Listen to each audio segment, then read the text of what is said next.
open up your Bibles to Proverbs. We are going to finish up Proverbs today. You know, there's 31 Proverbs, 31 chapters in the book of Proverbs, and when I decided to go through Proverbs, I thought, and I don't really want to spend 31 weeks in Proverbs. You know, as we've been going through, you'll notice that there's a lot of repetition, which is good, right? For learning anything, repetition is important, but I thought that might be overboard. So we've kind of picked a few chapters. I'm not sure how many weeks we've done, maybe 8 weeks or so, but decided, okay, let's just wrap this up, and we'll do it with Proverbs 31. So Proverbs 31, what's the subject matter? Unlike some of the other chapters we've looked at that are just a mixture of all kinds of different topics, we have two main topics. So really there's a big theme here, and it has to do, there's a focus on women. The first section is wisdom from a mother, maternal wisdom. A lot of the Proverbs is wisdom from Solomon, and many of it he's speaking to his son. So it's paternal wisdom, wisdom from a father. This is specifically wisdom from a mother to her son, a king. But also in here is wisdom to women. So in the last half of this chapter is specifically Proverbs or wisdom for women, and specifically wives. So today, Proverbs 31 is kind of famous for the Proverbs 31 woman, right? And so today I have the opportunity to make all the wives in the house feel like losers because they're not making their own clothes and buying land and all those kinds of things. No, I know sometimes what we'll look at today, there's a lot of things in there that the Proverbs 31 women ought to be doing, and it can look overwhelming. But we'll try to look at it, especially from a grace perspective. But the first section here is wisdom for a king, and here's verse 1. Proverbs 31:1. The words of King Lemuel, the utterance which his mother taught him. So the first question was, who is this guy? Who's King Lemuel, and who is his mother? We don't know the mother's name. We just know the name of the king. Now, this name is not found anywhere else in the Bible, and so we don't really have much of an idea, at least from the Bible, as to who this guy was. It doesn't seem like this is one of the kings of Israel, either the northern kingdom or the southern kingdom after they split. The name means belonging to God. That's what Lemuel means. Some have thought that maybe this is just a poetic or even like a pen name of Solomon, right? Solomon wrote most of these Proverbs. He's the author of Proverbs. And so maybe, we actually see this in in our own culture, right? Mark Twain is not actually, what was his name? Samuel Clemens, am I getting that right? But he went by Mark Twain for whatever reason. Maybe it just rolls off the tongue easier. But then we also see in the book of Acts, right? The book of Acts and Luke is written, and I'm trying to remember this. This is something, I wasn't planning to talk about this, but it was written to, somebody help me. Who was it written to? Theophilus, thank you. And that just means, what does it mean? Oh boy, I can't remember. I shouldn't have brought it up. Friend of God? Okay, see, I've got lots of help in the crowd here. Friend of God. And so some have, that name is not used anywhere else. And so some have surmised that it's just a book written to all the friends of God. And it uses a proper name. It's just a poetic way to do that. And that might be the case here. And so if this is talking about Solomon, then who was Solomon's mother? Anybody know? Bathsheba. So this could be the wisdom of Bathsheba to her son Solomon. But this is maternal wisdom. Like I said, most of Proverbs or a lot of Proverbs is written from a father to a son. And, I think we need to keep in mind both mothers and fathers, both, right, have a duty to pass on their wisdom to their children. So let's continue on. Verse 2. What, my son, and what son of my womb, and what son of my vows? This mother is kind of expressing the tenderness and the love that she has for her own son, the son of her womb. This is a baby that she carried, she brought into the world. What does it mean, son of my vows? She could be talking about her marital vows, right? This is the son that came from her marriage to her husband. Or it could be, sometimes we see women giving vows, telling the Lord that, they're looking to bear children and that they will honor the Lord with their offspring.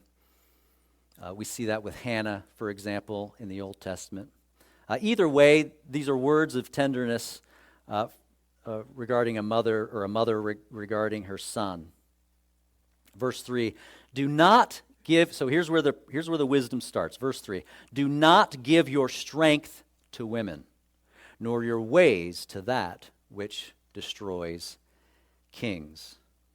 And here she's talking about the wayward woman, as we've looked at before.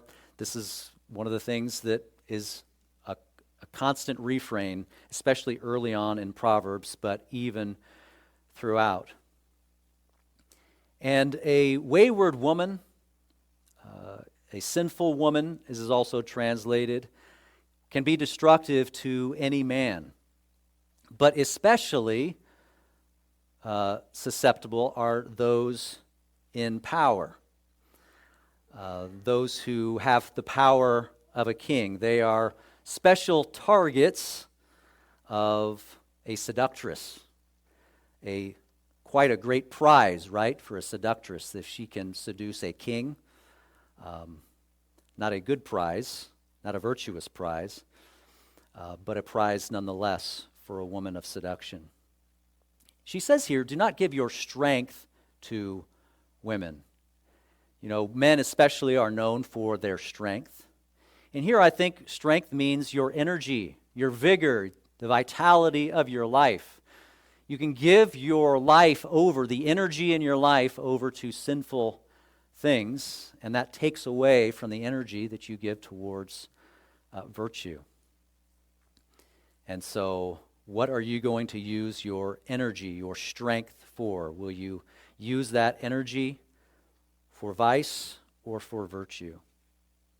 She continues on, it is not for kings, in verse 4, it is not for kings, O Lemuel, it is not for kings to drink wine, nor for princes intoxicating drink, lest they drink and forget the law and pervert the justice of all the afflicted.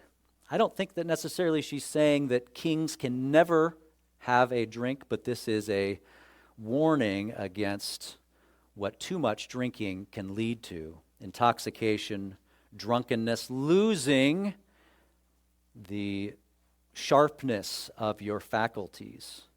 Drunkenness can be destructive for anyone who drinks too much, for any man. But for most of us, the destruction of that drunkenness stops at our small sphere of influence. But when you are a leader over many people,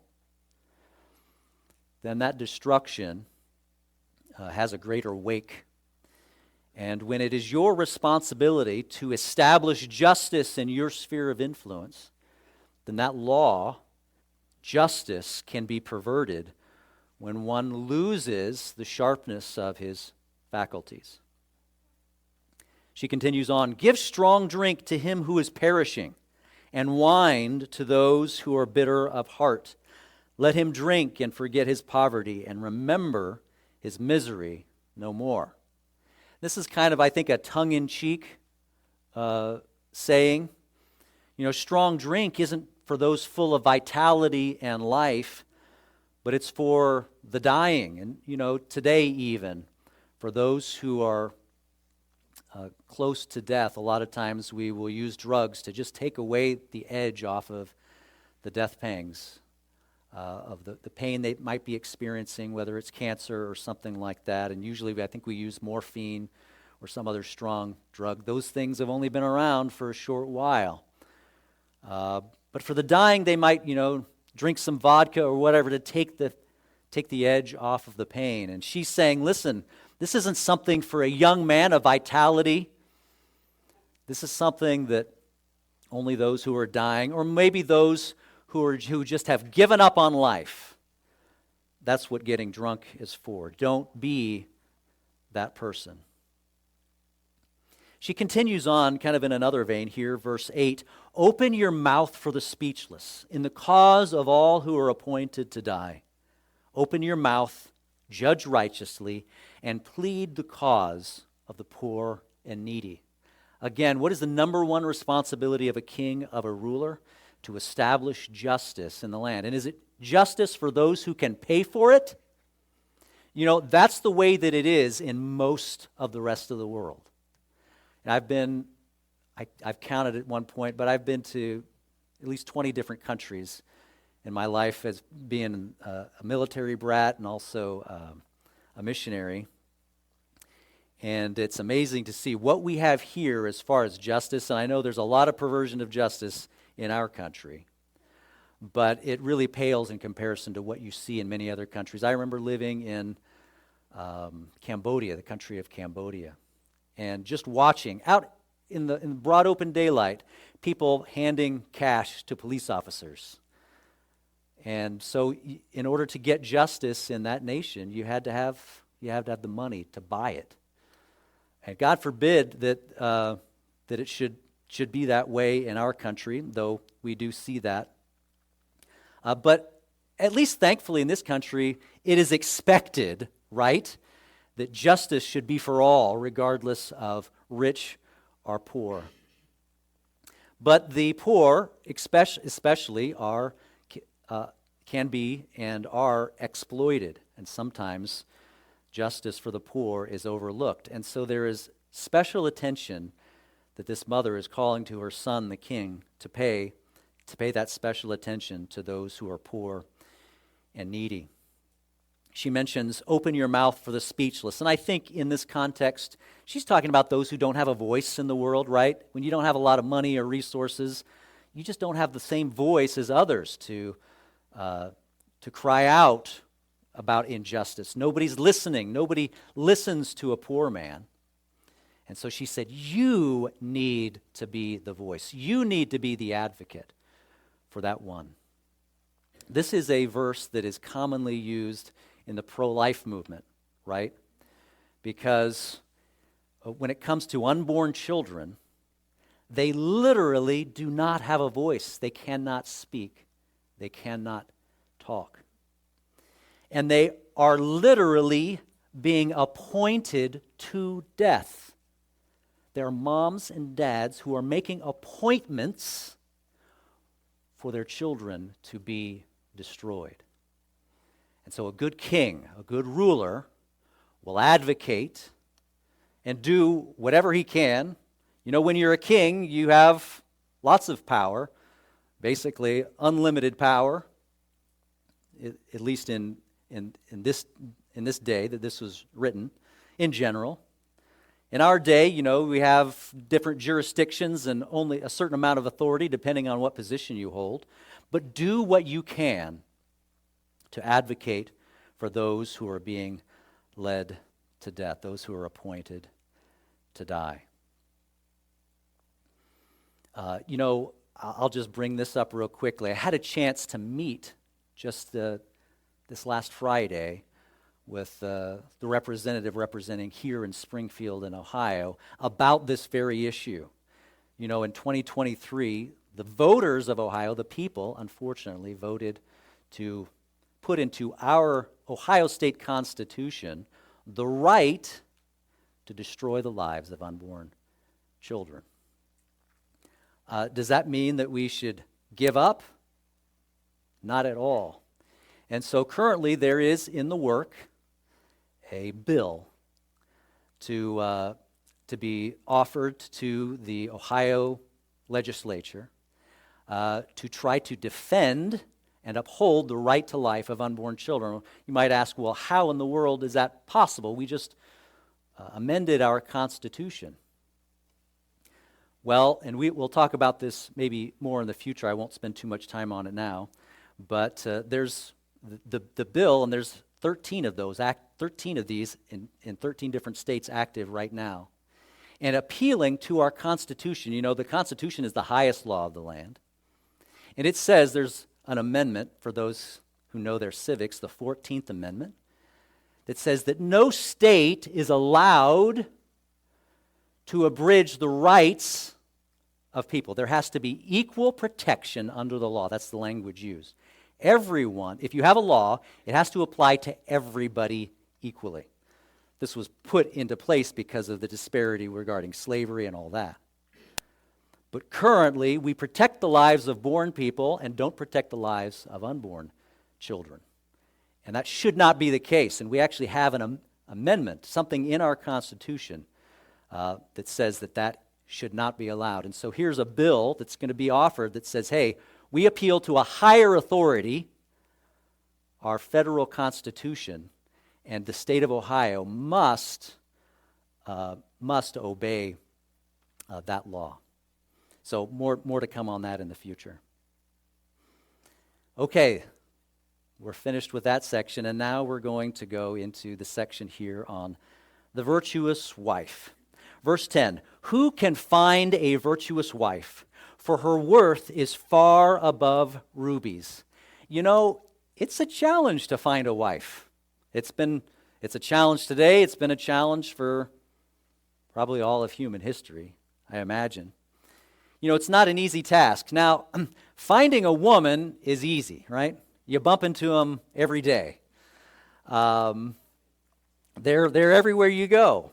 And it's not even difficult to find a pretty girl, right? There's lots of pretty girls out there. But a woman of real virtue, that can be a real challenge. And it requires careful, studious searching. Not just grasping on to the first pretty girl that you find, but actually taking care to evaluate, is she a woman of true character? What's on the inside, not just what's on the outside? You know, the number one way I can think of to attract a woman of virtue is to be a man of virtue. The number one way. And so if you want a woman of virtue, the number one thing you can do is focus on yourself. Am I the kind of man that a woman of virtue would want to be married to? And it works the other way around, right? If you're a woman looking for a man, become a woman of virtue, and a man of virtue will eventually find you. As we go through, we're going to see a list of things here, a list of virtues. And we'll kind of call out the categories as we read through the rest of these passages. But there's an assumption in this passage that I want to speak to, and that's this, that a wife is a helper to her husband. That is the primary role of a wife. And now that idea is controversial today. It shouldn't be, but it is. But all the way going back to Genesis, right? God created a man, and he created him to build and to take dominion over the earth. And then he saw that he needed a companion. And so he designed a woman to be his helper. The King James calls it a helpmeet. A helpmeet just means suitable. So he created a suitable helper for the man. And so this is the role, the perspective, the big picture. When it comes to being a virtuous wife, your role is to be a helper to your husband. And the things that you do, the virtue is going to be focused in on that. You know, some people don't like that. They don't think that a woman should be the helper of a man. That's chauvinist or whatever they might call it. But you know what happens when you resist how God created things? You kind of just end up being miserable. And your life ends up being somewhat broken and fractured. But when we submit to God's design, how God designed for the world to be, we can experience relative peace and satisfaction in our life. But Of course, wives are not just helpers. Husbands have duties to their wife, to especially the Bible speaks to loving and cherishing and caring for them, also living with them with understanding. But the big picture is that in a family with a husband and a wife, whether there's children or not, the husband is designed to lead the family and the wife to follow, to support, to help. And by the way, it's really hard to follow and to support when your husband is not leading or not leading well. And so that's a little call out to the husbands in the crowd. Focus, spend time and attention on being a good leader. Wives who are struggling with a husband who's not leading end up feeling somewhat lost and adrift in their marriage and even in life. All right, here we go. We're going to go through this list of things, these virtues. Verse 11, the heart of her husband safely trusts her, so he will have no lack of gain. And so the first virtue we're here, if you're writing down notes, the first virtue is trustworthiness, being the kind of woman that your husband trusts. Well, in what way? Men, and I don't think women have this saying, but men have this saying, he's got my back. Any men use that phrase, or that kind of rings true? He's got my back. And so for men, having somebody in their life that they can trust means a lot. They want someone who has their back. And for a man, having a wife who has his back is amazing. It's really the number one thing, I think, that husbands may look for in a wife. A woman who has his back. Well, trustworthiness. Trustworthy in what ways? Well, I think the most, when it talks here about not having lack of gain, is kind of the context. And so the first context we can look at is trustworthy as a steward. Trustworthy as a steward. The Bible talks about stewards, and if you have a lot of money, you can hire somebody to manage your house, right? And we see that. We see narratives in the Bible about those who had stewards, those who managed their house, their home, or homes. But most men today, anyway, cannot afford to hire a steward. It would be nice, right, to be able to hire a full-time person to just manage your household, but most of us don't have that. And so the wife will play that role. And in general, the husband will provide the house and the raw materials. And as we say, the wife will turn a house into a home, right? Through her industry and resourcefulness. And sometimes, especially early on in a marriage, the resources that a husband might bring home are somewhat meager. I know that was the case for myself and my young family. We just had meager resources. I wasn't bringing much home to work with. But as they say, there's this saying that a good woman will turn her husband's pennies into dollars. Turn his pennies into dollars. Being resourceful, finding ways to make those meager resources stretch.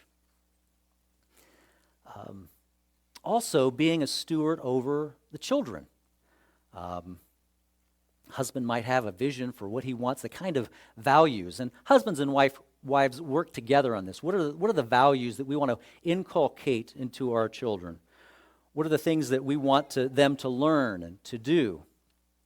Working on that together. And a lot of times, moms spend more time with the kids than the dads, and so a husband wants his wife to be, aligned with him on that and reinforcing the training and also the discipline that he might want in the family. The other way of trustworthiness is being trustworthy as a confidant. A woman that will keep private matters private. A husband wants to be able to confide in his wife.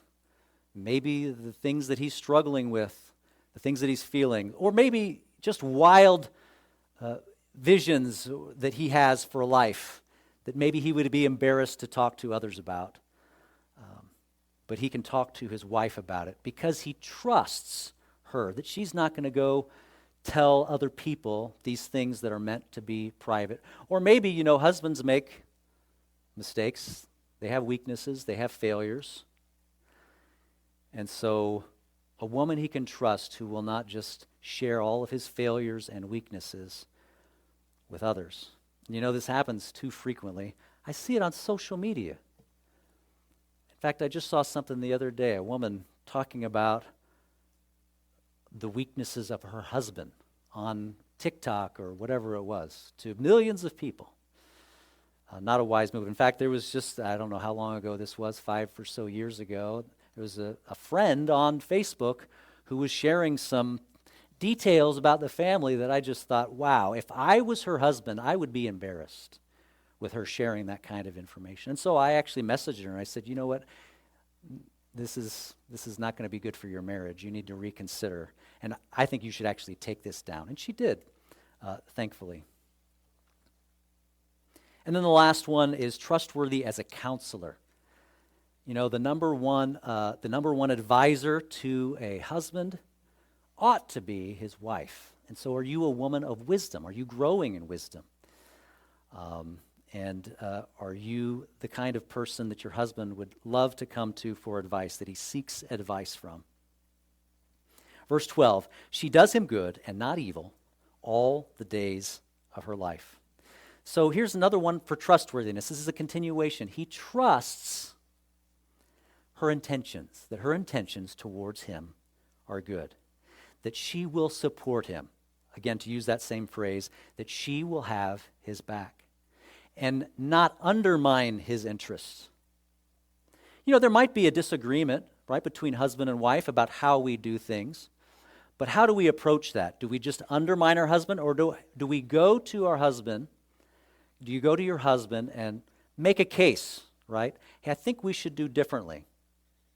Do this thing differently, rather than just behind his back or while he's not there undermining maybe the vision or the goals that he has.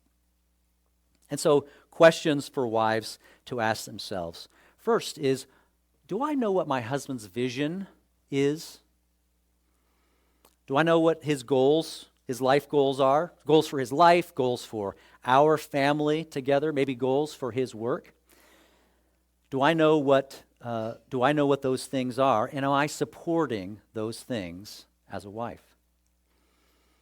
Am I doing things that might be hindering his vision, his mission in life? In a marriage, you have two people that become one. And the Bible says that the husband is the leader, and the wife is to follow. And so when a wife joins herself to a husband, she is joining herself to his mission, to his vision in life. And I've seen this many times. You might have a woman who's a city girl, right? And she falls in love with a rancher. And you know what? She's not a city girl anymore, is she? Now she's a cowgirl, right? And so I'm thinking of some friends that we have where that was the case. But when you get married, your life changes and the trajectory of your life changes. Now, as you work together, you work together on what our mission is as a family, what our vision is for our family and for our future together. But we don't have separate visions that we're pursuing. We're doing those things together. The next few verses, I'm just going to read through probably about 8 verses here, because they all have to do with the same thing, and that's this. And this is the next virtue. It has to do with industry, being hardworking, being diligent. And so let's read through these. Verse 13. She seeks wool and flax and willingly works with her hands. She is like the merchant ships. She brings her food from afar. She also rises while it is yet night and provides food for her household and a portion for her maidservants. She considers a field and buys it. From her profits she plants a vineyard. She girds herself with strength and strengthens her arms. She perceives that her merchandise is good, and her lamp does not go out by night. She stretches out her hands to the distaff, and her hand holds the spindle. She extends her hand to the poor. Yes, she reaches out her hands to the needy. She is not afraid of snow for her household, for all of her household is clothed with scarlet. She makes tapestry for herself. Her clothing is fine linen and purple. These are all just examples of industry in life, specifically regarding the household. But when you read this, especially as a woman, this might seem overwhelming. There's a lot of things here. I mean, it doesn't sound like you even get to sleep, right? And you're buying and selling land? Really? Well, I think we ought to consider two things as we're reading this. One, I think this is describing a woman of some years and maturity in life, right? This is not a woman who is just getting started in marriage. Being productive, the kind of productivity we see here, is not something that you start out in life with. It takes many years of growing in your family and in your household. The second thing to bring out is that this describes a household of some means here. And so when you have a lot of wealth and property, there's more to do, more to manage, and a lot to it. And then there's things here that maybe many families just wouldn't be involved in just because they don't have the resources. Most of us don't have servants to prepare meals for or to manage, and most of us aren't buying land outside of the home that we live in that, we might buy a property every 10 years, if that. And so when we read Scripture, sometimes we need to take it in its proper context, right? And what's going on in that time period, or maybe who the example is that's being provided. Some scriptural instruction is completely timeless. You shall not steal. Does that only apply to the Jews back during the time of Moses? No, that applies to us all at any time for any people of any ethnicity and culture. But others provide examples, cases, if you will, that just provide principles. And that's what's going on here. These are principles of industry. They might not specifically apply to our house. You don't have to sew all of your family's clothes in this day and age. But they are examples of being an industrious wife. And so we shouldn't try to just kind of mindlessly emulate these ancient examples, especially if they just don't make sense for us in the day in which we live. And like I said, it's unreasonable for most wives to make their own clothes. That would actually be, for most of us, counterproductive, right? We have other things that would be that would be a higher priority with our time. And so I just thought I'd list a few things that might be more modern examples. So in maybe the same kind of language as the sage here, we might say, she finds great deals at Goodwill to keep her family clothed and stylish. She prepares meals balancing nutrition and the other priorities of life. Because, let's face it, sometimes nutrition just does not make the very top of the list, and we have to cut corners in order to prioritize other things. But hey, nutrition needs to be an important part of that. She considers a new mixer on Facebook Marketplace, and she buys it. She collects coupons to stretch the grocery budget. And she opens her home with generosity and kindness to all the neighborhood kids, or at least a few of them. Industry is going to look very different for every family because we just have different ways that we live our lives and different things that are a priority. Some are really into the hobby farming or maybe, legit farming. And so industry looks like milking cows and doing farm work, raising vegetables in a vegetable garden, raising chickens and animals, collecting the eggs, canning vegetables for the winter. But we shouldn't try to always emulate what other people are doing and think that that's what we have to do to be industrious. And so consider your own, if you're city folk, right? Maybe canning vegetables isn't the thing that you need to be doing to be industrious. But hey, talk to your own husband. What are the things? Should I be spending the time grinding my own wheat? Is that valuable to you for me to be spending my time doing that? And maybe it is, but maybe it isn't. And maybe we're just trying to emulate something that we saw on the latest TradWife social media account. So carve out your own path to fit your own family mission and goals. And then finally on this, a word to husbands. There are things that your wife will do that you'll just be amazed. You're like, I could not do that. And you're so grateful for all these things that she does for you and for your family. But there may be other things that might frustrate you, that you wish she could do or would do better. And there are some things that she just will never be good at. And of course, it goes both ways, right?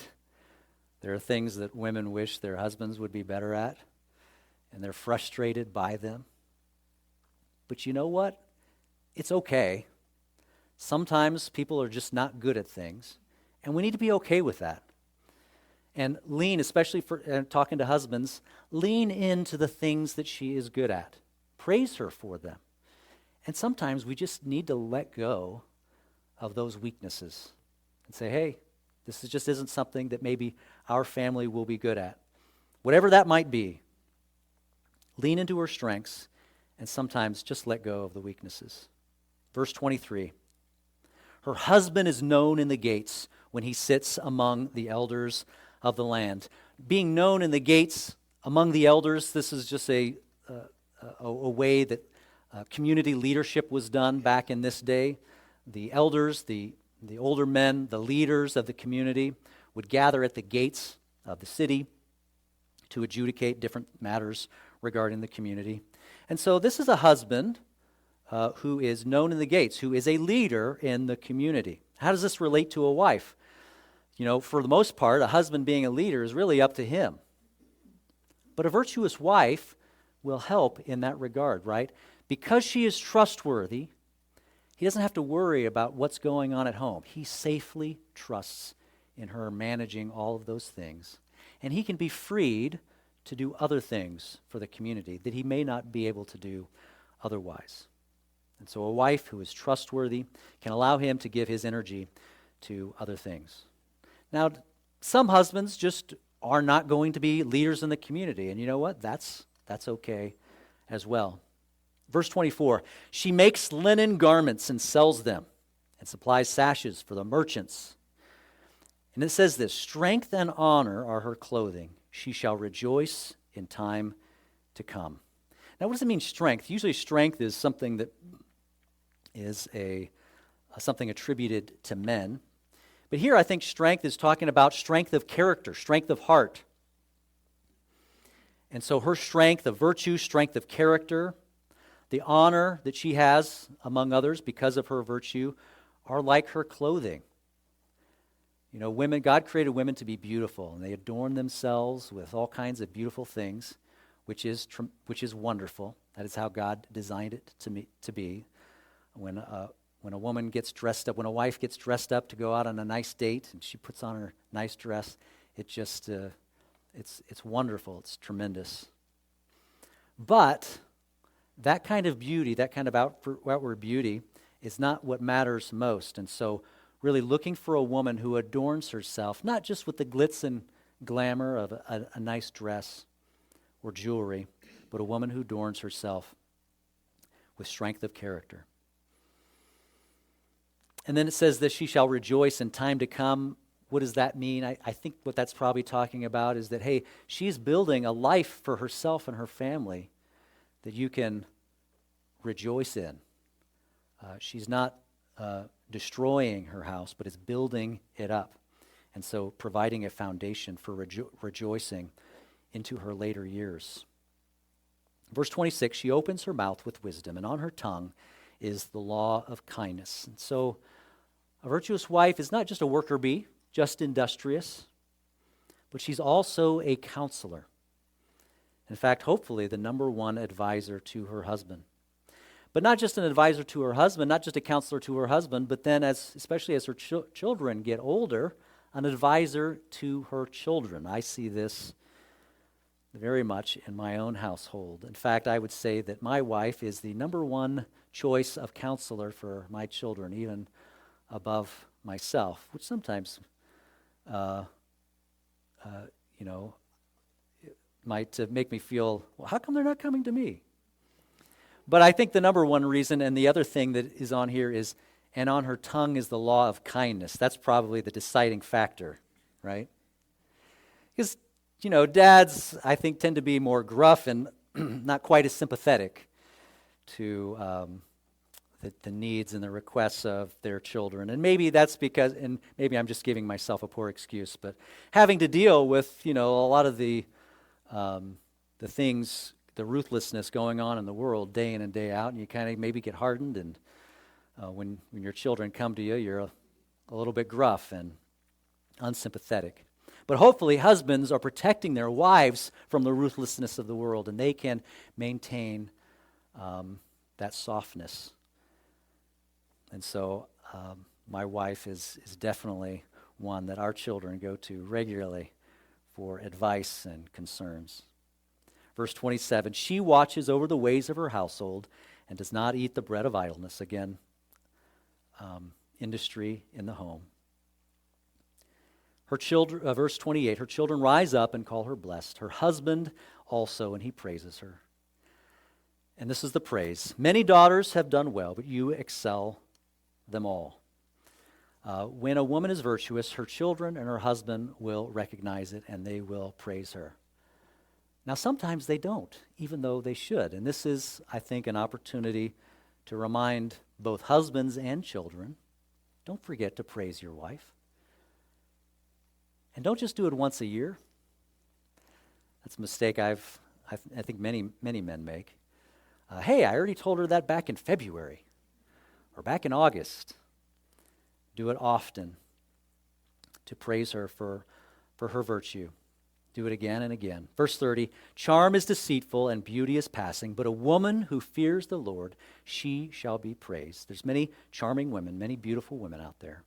And it seems valuable, highly valuable, or in the moment, that beautiful girl. But over time, it's the virtue. It's the virtue that comes out as the most valuable in a woman, in a wife. The rest of those things end up becoming somewhat empty, especially over time. Fearing the Lord, and this is the foundation of all virtue, finding a woman who fears the Lord. When you're young, in your late teens, early 20s, and you're looking for a spouse, and you're both new, right? You're both new to life. You don't have a lot of experience, and the virtues are kind of still being developed and formed. But if you could find someone who loves the Lord, who loves his word, who fears him, who honors God, that is a tremendous and a wonderful foundation for building up a life of virtue together. Find someone who loves the Lord. In verse 31, give her of the fruit of her hand and let her own works praise her in the gates. I think this is said as kind of a final blessing to the virtuous wife. May her hard work lead to prosperity and good things, and may her virtue be praised both at home, but also those men in the gates, those leaders, they're noticing too. They see that your wife is one of virtue, hopefully because you've praised her yourself, but also because they've seen with their own eyes the virtue of your wife. And just kind of a final word, I guess we've already said this, but just to reiterate, to husbands and to children. If you have a wife, if you have a mother who is a woman of virtue and industry, Don't take her for granted. That kind of a woman is truly a rare jewel, and treat her as such. Let her know that you are grateful. Praise her, not just in private, but even openly before others. Do that maybe today, and then do it again tomorrow, and then the next day, and on into the future. All right, let's end in a word of prayer. Father, as I'm looking out, giving this message, I see many women in this room that I know are women of virtue, and it's so tremendous. There's so many out there, even though out kind of in the broader world, there are few. I think in this church, there are, I think the numbers are a bit skewed towards the positive. But continue to grow us as husbands and wives, to grow in virtue together, and give us the wisdom that we need, both as husbands and wives in our lives, to build families that are strong, that are thriving, where the fear of the Lord is the foundation of our families. We thank you for all that in Jesus' name. Amen.